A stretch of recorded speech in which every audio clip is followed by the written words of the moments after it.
Some people believe it's impossible to keep a small pond clean and clear water. I'm here to prove that that is not true.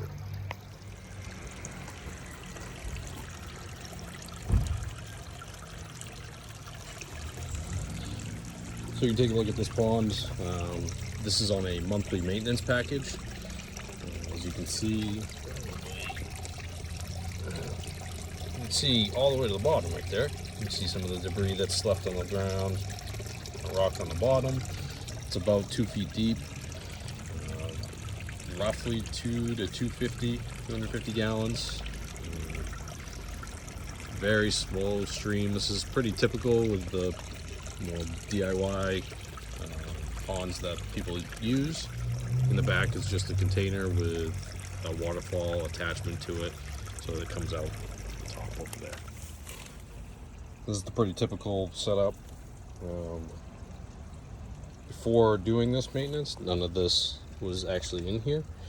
So this is some of the stuff that I recommend adding in, so it gives you surface area. This is just Metalamat. This comes in different weave patterns and concentrations of how tight they are. It just happens to be the blue one.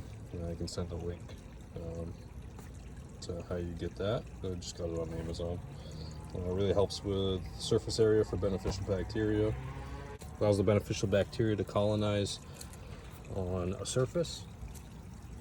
The key is consistency. So this is the Aquascape auto dosing system. They have a new version of this, but this is what I use on maintenance packages. You just set it to a higher setting.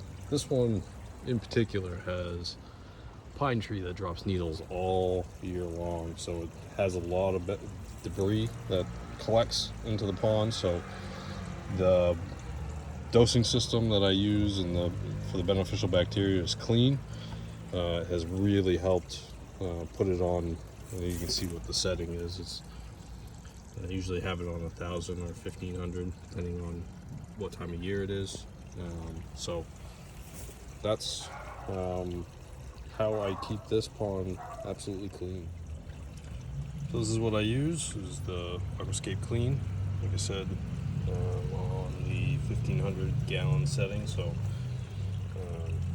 I recommend about double to triple. You want to be careful with this, especially if you have fish, but in general, this is how I've kept this clean. What I do is just clean out as much debris that I can on a monthly basis, use a net and clean out the bottom section from there, and get as much of the debris from the bottom as I possibly can. It's a little murky right now just because I stirred it up, but I'm going to finish up cleaning up this stream and filling it up every month. These clients don't even fill it up during the month time frame between maintenance calls, so they've had no issues with evaporation and the concentration with the settings that I have put. We played around with it for a few years and found this combination to be the best.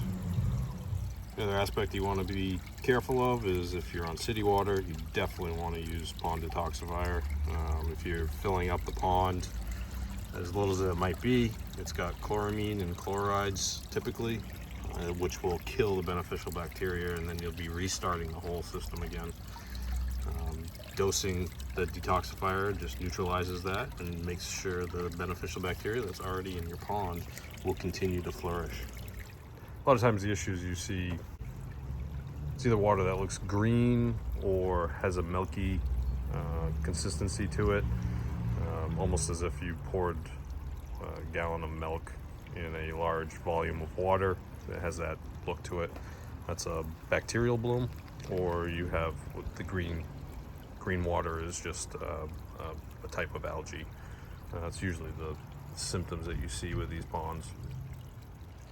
Additional thing that you could actually use is also floating plants. Depending on how much sun a particular pond gets, it kind of helps break up how much sunlight hits the pond and would cause issues with the algae. So there you have it. Quick, simple recipe for keeping a really small water feature clean. like I said, keep consistency with bacteria, clean out the debris as much as you possibly can. Add some type of surface so that the beneficial bacteria can cling to it, and keep the pond clean for long durations. That way you don't have to dose even higher. About triple to 4 times the dosing for the size of the pond is typically what it is. Like I said, be careful if you have fish, and just play with the recipe of what you're working on. What we did in this one, like I said, we just slowly raised it until we found the combination that worked for us for this pond. All right, well, hopefully that was helpful. Like I said, this is what's been working for us. Every pond's different, and take care.